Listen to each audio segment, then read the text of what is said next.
orderly and efficient operation of concerned agencies. The fact that these agencies keep on appointing the same employees to these casual and contractual positions year after year will lead us to the inevitable conclusion that these employees meet the minimum qualification standards and that they effectively perform the functions of the said positions. As guaranteed by the 1987 Constitution, casual and contractual employees who have rendered many years in continuous service to the government and the public are entitled to security of tenure. In 1990, Republic Act number 6850 was enacted to grant civil service eligibility to government employees appointed under provisional or temporary status and who have rendered a total of 7 years of efficient service pursuant to implementing rules and regulations drafted by the Civil Service Commission. After its enactment, however, there has been an appeal for passage of a similar law which would cover casual and contractual employees who have likewise rendered efficient service to the government for a substantial period of time. This committee, on the other hand, is of the position that granting civil service eligibility to the affected employees may not necessarily guarantee them security of tenure because, first, most of them hold non-permanent positions and granting them civil service eligibility will have no effect at all if said positions are scrapped or abolished. And second, granting eligibility to the affected employees does not necessarily guarantee that they will be appointed to permanent positions, even if the said positions are available, since the same is actually subject to the discretion of the appointing authority. Thus, Mr. President, this committee seeks to address this concern by providing security of tenure to all incumbent casual and contractual employees in government who have rendered at least 5 years of continuous service in the case of national government agencies, or a total of 10 years of continuous service in the case of local government units as of the date of the approval of this Act. To further ensure that the affected employees will indeed enjoy security of tenure, we have adopted a concept to give the positions of the qualified employees a coterminus with the incumbent or CTI status. The CTI status gives the concerned employee security of tenure because it mandates that he or she may not be removed from his or her position if he does not occupy a permanent or plantilla position, except for cause and with due process of law, until his resignation, promotion, or retirement, which time his or her position would be considered as abolished. This is not a new concept. In fact, the DBM has approved the grant of CTI status in the past to certain employees within the bureaucracy, particularly to certain rank-and-file employees of the National Food Authority and the Department of Agriculture whose positions were considered redundant. In response to the government's campaign to end contractualization, we must adopt this measure instead of implementing a rationalization plan which would remove hundreds of thousands of employees in the government. At the end of the day, these employees are not just numbers. They are people who have families to support and have rendered years of dedicated and efficient service to the country and our people. It is in this light that as chairman of the Civil Service Government Organization and Professional Regulation Committee, I am earnestly urging our colleagues in this chamber to support the immediate passage of this measure. Thank you, Mr. President. Thank you, Senator Trillanes. Majority Leader. Thank you, Mr. President. To give time to the other senators to study the proposed measure, I move to suspend consideration of Senate Bill 1184 under Committee Report Number 2. Any objection? Hearing none. Consideration of Senate Bill 1184 under Committee Report Number 2 is hereby suspended. With the permission of the body, I move to transfer from the calendar for ordinary business to the calendar for special orders Senate Bill 812 under Committee Report number 5. Any objection here? Yes, before we rule on the motion, Senator Trillanes, what is your pleasure? Mr. President, I would just like to make a brief manifestation. I was informed that Senate Bill number 1164 filed by Senator Villanueva and Senate Bill number 1193 filed by Senator Ejercito on the security of tenure were both late referrals to the committee. May I therefore move to include the same bills under Committee Report number 2. I so move, Mr. President. Majority Leader? Mr. President, I will take up that motion later. We are in the period wherein we are tackling the calendar for ordinary business already, which is already in this calendar for special order. So, with the indulgence of the gentleman, the motion that is on the floor is for us to consider Senate Bill 812 under Committee Report number 5. I promise to take up the motion of the gentleman after this Yes. after this measure, Mr. President. Yes. For the information of the Chair, what is the pending enacted motion on Committee Report number 5? Is it a motion to? Yes, to consider, I already asked that it be transferred from the calendar for ordinary business to this. It has been special transferred to the orders. calendar for special orders? That's Yes, it. it has not been approved, I think, Mr. All President. right. There's a motion that the Senate Bill number 812 be transferred from the calendar for ordinary business to special orders. Any objection? Hearing none, approved. Move to consider Senate Bill 812 under Committee Report number 5. Any objection? Hearing none, consideration of Senate Bill 812 under Committee Report number 5 is in order. May we ask the Secretary to read the title of the measure, Mr. Secretary will President? read the title of the measure.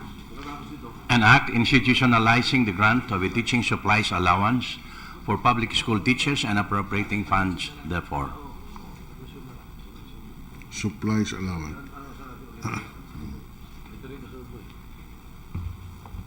Majority Leader? Thank you, Mr. President.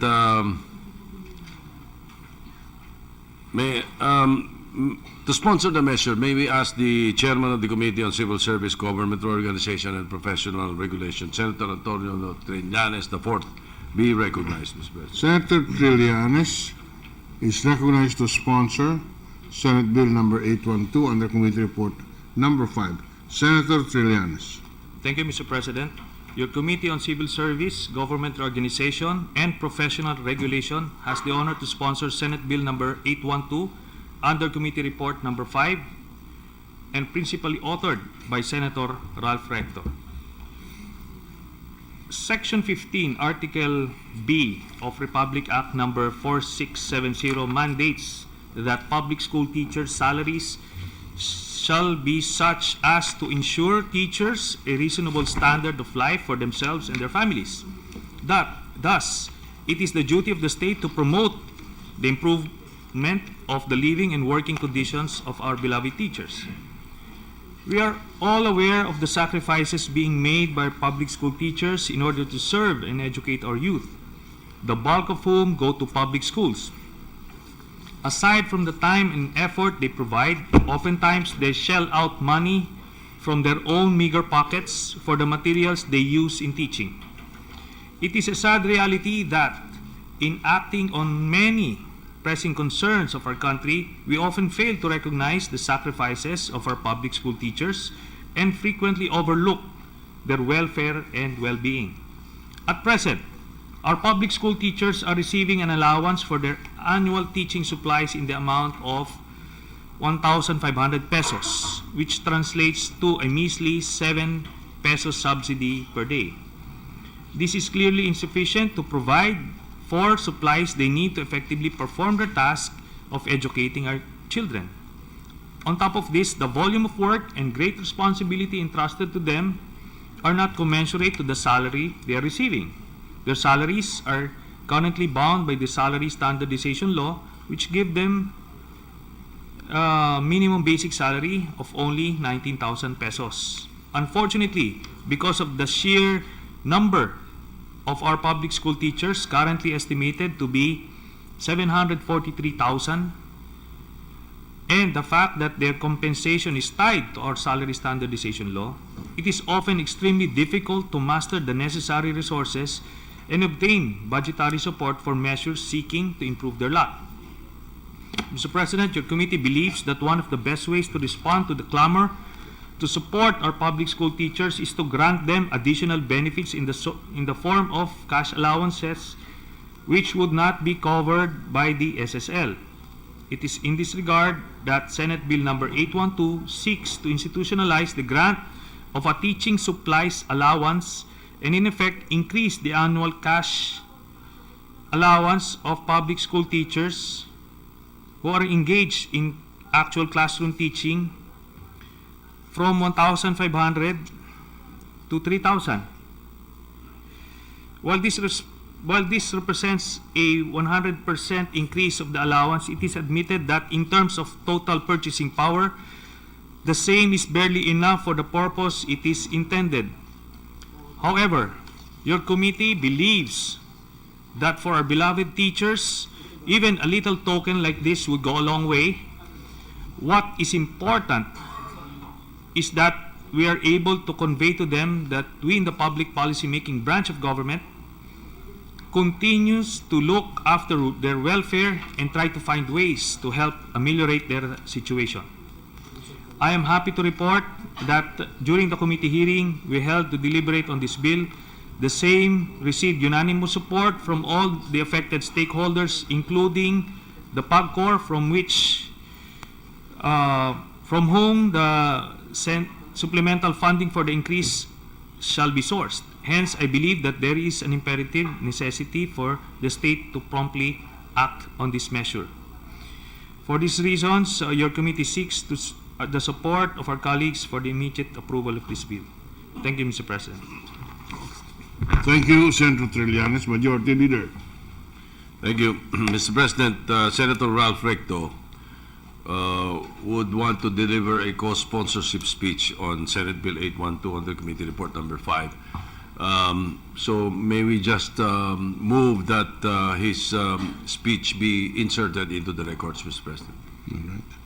The co-sponsorship speech of Senator Ralph Recto is inserted into the records as if delivered on the floor today. Thank you, Mr. President. Now, to give time with the to permission of Majority Leader, Senator Trillanes wishes to be recognized.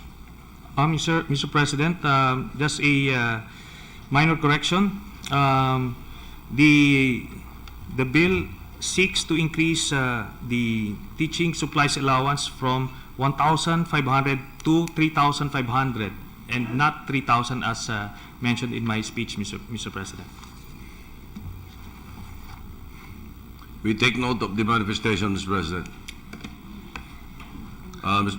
With that, Mr. President, I move to suspend consideration to allow the other members of the Senate to study the proposed measure.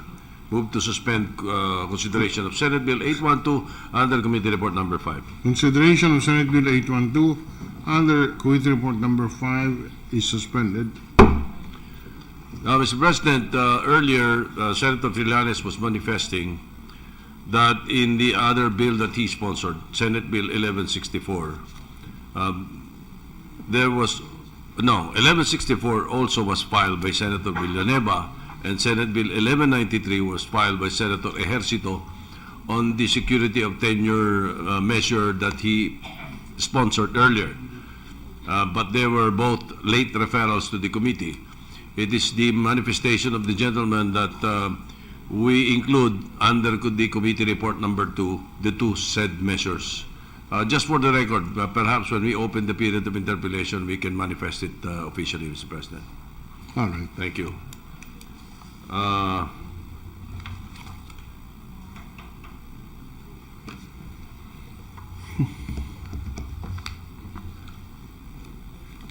Mr. President, I move to transfer from the calendar for ordinary business to the calendar for special order Senate Bill 452 under Committee Report number 6. Any objection? Hearing none, Senate Bill number 452 and the Committee Report number 6 is transferred from the calendar for ordinary business to the calendar for special orders. With the permission of the body, I move to consider Senate Bill 452 under Committee Report number 6. Consideration of the measure is in order. We ask the Secretary to read the title of the measure. Secretary will do so. An act regulating the practice of criminology profession in the Philippines and appropriating funds therefore, repealing for this purpose Republic Act 6506, otherwise known as an act creating the Board of Examiners for Criminologists in the Philippines. Mr. President, to sponsor the measure, may I ask that the Chairman of the Committee on Civil Service, Government Reorganization, and Professional Regulation, Senator Antonio Trillanes IV, be recognized. Senator Antonio F. Trillanes IV is recognized to sponsor Senate Bill 452 under Committee Report Number 6. Thank you, Mr. President. Your Committee on Civil Service, Government Reorganization, and Professional Regulation has the honor to sponsor Senate Bill number 452, or the Philippine Criminology Profession Act of 2016, under Committee Report number 6. Recognizing the importance of the criminology profession, RA 6505, or an act creating the Board of Examiners for Criminologists in the Philippines, was signed in 1987 by President Corazon Aquino.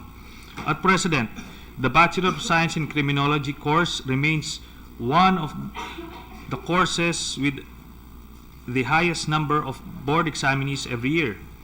Graduates of this course usually end up in the field of law enforcement, criminal justice administration, and correction and jail management. Mr. President, the state recognizes the vital role of the criminology profession in nation building and development. This signifies the importance we give to peace and order in our country, the protection of life, liberty, and property, and the promotion of the general welfare of the people. Thus, it is our duty to help and develop and nurture the competence of our law enforcement officers and criminal justice administrators. Make them more virtuous, productive, and well-rounded criminologists who are equipped to provide excellent, if not exceptional, and world-class service and meet global standards. However, Mr. President, it is upsetting to note that those who have sworn to preserve and uphold the laws of the land and the profession whose core values seeks to dutifully uphold and enforce the same has in the past been tainted with issues and controversies, especially with the recent events in our country. The committee believes that it is high time that we further strengthen and regulate the profession to better address these issues and to make it attuned to the recent developments in the field and to the technological developments in the globalizing world. This measure seeks to repeal RA 6505 and replace it with a new regulatory law that is consistent with the other professional regulatory laws that we have passed in recent Congresses. The following are the salient features of this proposed measure.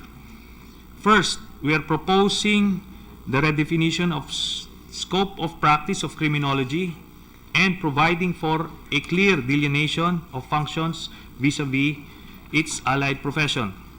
Second, we are proposing for the creation of a professional regulatory board which shall supervise the practice of criminology with the mandate to adopt and institute mechanisms to guarantee the fitness of individuals admitted into the criminology profession. Third, we are incorporating into the law the mandate for continuing professional development of our criminologists in order to ensure that they are updated on the latest developments and innovations in their profession. Fourth, as in other professions, in compliance with our international obligations, we seek the inclusion of a foreign reciprocity clause which would pave the way for our criminologists to practice abroad, provided that we also afford the same privilege to citizens of the receiving country. And lastly, we are mandating the integration of all professional criminology groups through the mandatory membership of all registered criminologists in the accredited integrated professional organization of criminologists, which will be accredited by the Professional Regulation Commission as registered with the Securities and Exchange Commission. Your committee believes that this measure will provide a stable and updated framework that would hone capable and competitive criminology professionals who would be properly equipped to serve our country and our people. It is in this light that I urge our colleagues to support the immediate passage of this measure. Thank you, Mr. President. Thank you, Senator Trillanes. Majority Leader. Mr. President, to give time to the other members to study the measure, I move to suspend Senate Bill 452 under Committee Report Number 6. Consideration of Senate Bill number 452 is hereby suspended. Mr. President, with the permission of the body, I move to transfer from the calendar for ordinary business to the calendar for special order Senate Bill 454 under Committee Report Number 7. Any objection? Hearing none. Senate Bill number 454 under Committee Report number 7 is transferred from the calendar for ordinary business to the calendar for special orders. I move to consider Senate Bill 454 under Committee Report Number 7. Any objection? Hearing none. Consideration of the measure is in order. May we ask the Secretary to read the title of the measure? Secretary will read the title of the measure. An act regulating the registration, licensure, and practice of occupational therapy, providing funds therefor and for other related purposes. To sponsor the measure, Mr. President, I move and ask that the Chairman of the Committee on Civil Service, Government Organization, Professional Regulation, Senator Antonio Trillanes IV, be recognized. The Chair of the Committee on Civil Service, Senator Antonio F. Trillanes IV, is recognized to sponsor Senate Bill number 454 under Committee Report number 7. Senator Trillanes. Thank you, Mr. President. Your Committee on Civil Service, Government Organization, and Professional Regulation has the honor to sponsor Senate Bill number 454, known as the Philippine Occupational Therapy Law of 2016, under Committee Report number 7. Our state recognizes the vital role of occupational therapists in nation building. They function in important places such as hospitals, rehabilitation centers, schools, and other workplaces, and assist people in overcoming various occupation-related problems. Occupational therapists work with people and communities to enhance their well-being and their ability to engage in their day-to-day activities or in the things that they want to, need to, or are expected to do. However, the current law, Republic Act 5680, or the law creating the Board of Examiners for Physical Therapists and Occupational Therapists, may no longer be attuned to the local and international standards of practice and to the recent developments in the field of healthcare. Also, Mr. President, this 47-year-old law, which was never amended, regulates two different allied health professions, physical therapy and occupational therapy. It is high time that we address this anomaly by creating a separate regulatory board and legal framework for the profession. In the light of the increasing demand for highly competitive occupational therapists and the challenges being brought by our commitments in the ASEAN Economic Community, particularly in terms of the movement of professions within the region, Mr. President, this measure seeks to formally recognize occupational therapy as an independent medical profession from physical therapy and to align its regulatory framework with international standards of practice. The provisions in this measure are consistent with other professional regulatory laws that we have passed in the previous Congresses.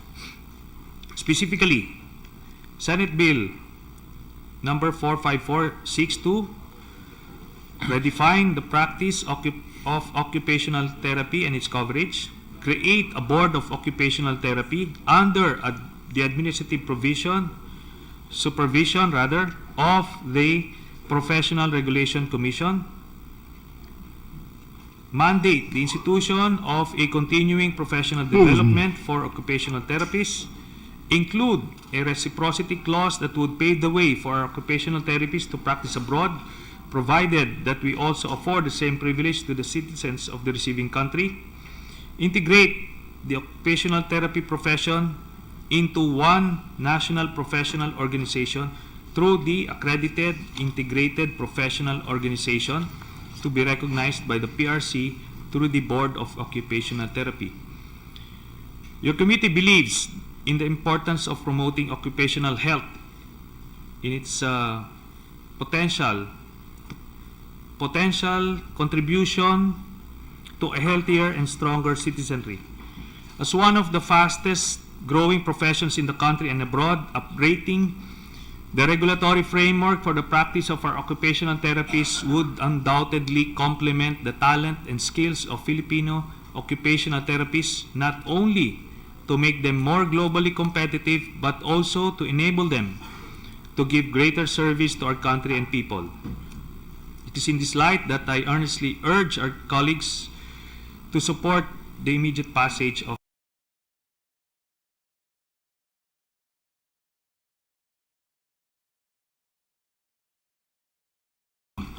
To allow the members to study the measure, I move to suspend consideration of Senate Bill 454 under Committee Report Number 7. Any objection to none? Consideration of Senate Bill 454 is hereby suspended. Thank you, Mr. President. Finally, for today, with the consent of the Chamber, I move to consider PS Resolution 207, taking into consideration PS Resolution 208. Any objection? Hearing none, consideration of proposed Senate Resolution 207 is in order. May we ask the Secretary to read the title of the measure without Secretary will read the prejudice to title of the records? measure. Resolution recognizing and congratulating Jesus is Lord Church for celebrating its 38th founding anniversary on October 28, 2016. May I move that, I move, Mr. President, that Senator J.B. Ejercito be recognized to sponsor the measure. Senator Ejercito is recognized to sponsor the measure. Mr. President, distinguished colleagues, I stand today to sponsor Resolution number 208, which recognizes and congratulates Jesus is Lord Church for celebrating its 38th founding anniversary on October 28, 2016. Excuse me, Senator. What is on the table is what we're considering is proposed Senate Resolution 207. Yes, sir. Maybe we can sponsor 207, taking into account proposed Senate Resolution 208. Yes, sir. May I continue, Mr. President? Please proceed. So Mr. this is a sponsorship for proposed Senate Resolution 207. 207, sir. Mr. President, the vast expansion and clout of Jesus Lord or JL Church proves how the Filipino youth can be great influencers of faith and servant leadership to the nation. With only about 15 founding students from the Polytechnic University of the Philippines in 1978, now it has grown to more than 4 million members with more than 1,160 chapters across different provinces nationwide, and is now present in 56 countries nationwide. Last October 6, JL's founder and spiritual leader, Brother Eddie Villanueva, who is the benevolent father of our distinguished colleague, Senator Joel Villanueva, also celebrated his 70th birthday. I can imagine how jubilant the celebrations now in the Jesus Lord Church, and I want to congratulate them all.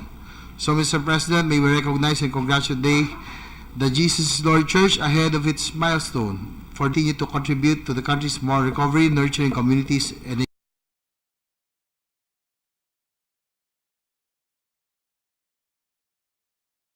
to the country's moral recovery, nurturing communities, and nation building. Thank you, Mr. President. Thank you, Senator Ejercito. Thank you, Mr. Majority President. Leader. I move to adopt PS Resolution 207, taking into consideration Senate 208, subject to style. Any objection? Hearing none. Proposed Senate Resolution number 207 is hereby adopted, taking into consideration proposed Senate Resolution number 208, subject to style, is hereby adopted. Thank you, Mr. President. I move that we adjourn the session until 3 o'clock in the afternoon of Monday, November 7, 2016, Mr. President. The session is adjourned until November 7, 2016, a Monday at 3 o'clock in the afternoon, in accordance with our legislative calendar.